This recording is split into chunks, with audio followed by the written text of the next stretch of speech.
சஷ்டி அன்னைக்கு என்னெல்லாம் பண்ணா நல்லது தெரியுங்களா? சிவபெருமானுக்கு எப்படி இந்த ஐப்பசி மாதம் வர்ற பிரதோஷம் அவ்வளவு சிறப்போ அந்த அளவுக்கு இந்த மாதத்துல வர தேய்பிரை சஷ்டியும் அவ்வளவு சிறப்புங்க. அன்னைக்கு என்னெல்லாம் பண்ணலாம் அப்படிங்கறத இந்த ஒரு வீடியோல பார்த்து தெரிஞ்சுக்கலாம். வீடியோக்குள்ள போறதுக்கு முன்னாடி மறக்காம என்னோட சேனலை சப்ஸ்கிரைப் பண்ணி வச்சுக்கோங்க. வருகிற 10ஆம் தேதி தேய்பிரை சஷ்டி வருதுங்க. அந்த நாள்ல என்ன செய்தா முருகனுடைய அருள் வந்துட்டு பரிபூர்ணமா கிடைக்கும் அப்படிங்கறத பத்தி பார்ப்போம். அன்னைக்கான நாள்ல காலையில எந்திரிச்சு நல்லா குளிச்சுட்டு முருகனை வழிபடணுங்க.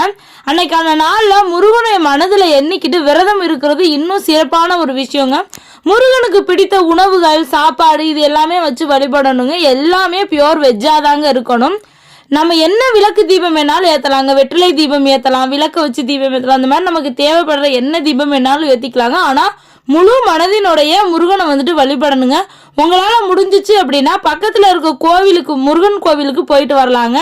அன்னைக்கான நாளில் முருகனை நினச்சி நீங்கள் என்ன வேண்டுதல் வைக்கிறீங்களோ அது கண்டிப்பாக அப்படியே நடக்குங்க.